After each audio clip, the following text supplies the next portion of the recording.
The remnants of whatever it is that's left of my voice. It's Sunday morning at oh god o'clock at the Illawarra Folk Festival. I've just collared Jeff Lang. The remnants of whatever it is that's left of my voice. It's Sunday morning at oh god o'clock at the Illawarra Folk Festival. I've just collared Jeff Lang at the back of the marquee. And Jeff, we're talking about sound because tell me what you just said about the sound. I just like to go for what I call experiential sound quality from a live gig. When you listen to a recording, it almost can sound like you're inside the instruments, like it's kind of all around you, and I like that. It shouldn't, at a gig, it shouldn't just be something, in my opinion, something that just sort of comes off the stage a little way towards you and then just falls on the floor in front of you. It should be kind of engaging and energising the whole room. That's what I like to sort of feel from it. There's a certain level of, I guess, volume that kind of gives the best respect to the music and to the experience of the audience, I think, because then it lets you just touch the instrument gently, and then when you lay in, it actually goes somewhere, instead of sort of it's set at such a quiet level that if you're just touching the instrument quietly, you know, if someone shifts in their chair next to you, you miss half a lyric. It's interesting you say this because I've got chronic tinnitus, which means that I can't actually hear certain ranges. Wow. So when you actually put a sound out, is there something where, I'm trying to think where I'm going with this. Luckily we've got editing.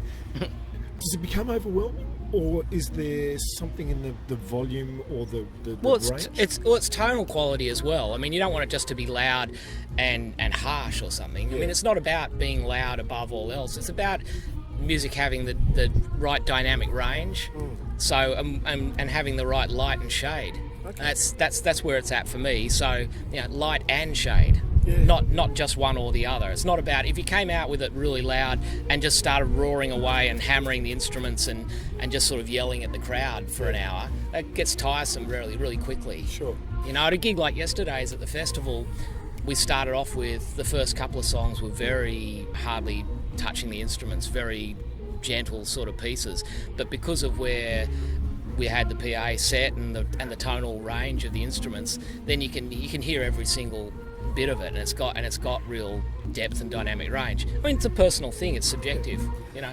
Yeah. So when you're approaching something like a blues song, does that mean that you have a different perspective when you do something like what you do with Jan?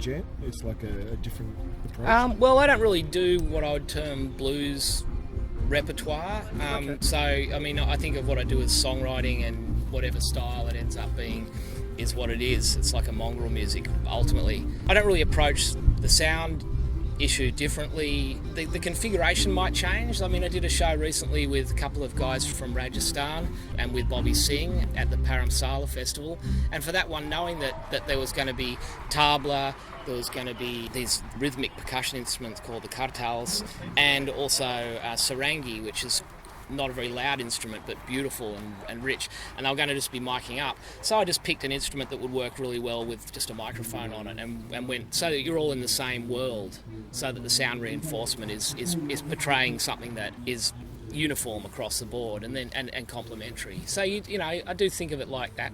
It's all part of the same thing, you know, like recording other people, making my records, playing with different people, playing my own gigs. It's all just different facets of the same thing, which is just being in love with sound.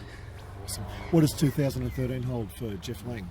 Well, at the moment I'm just in the early part of doing a soundtrack for a 6-part ABC TV series called The Gods of Wheat Street. That's only just kicked into action, so that takes care of the next couple of months really. And I'm doing, you know, like this weekend, just little weekend spots here and there playing in addition to that. And that's the first couple of months of the year, and then amongst that, I'm looking at just writing more songs and getting another solo record of some description going. I've got a bit of an idea of where I want to take it this time, but I've only got about half the material in place that suits that approach, so we'll see. You know, I might write a bunch of songs that want to go somewhere else, so we'll see. It's still oh god o'clock, and I've got to say, Jeff, thanks for talking with us this morning. No worries, Bill. Cheers.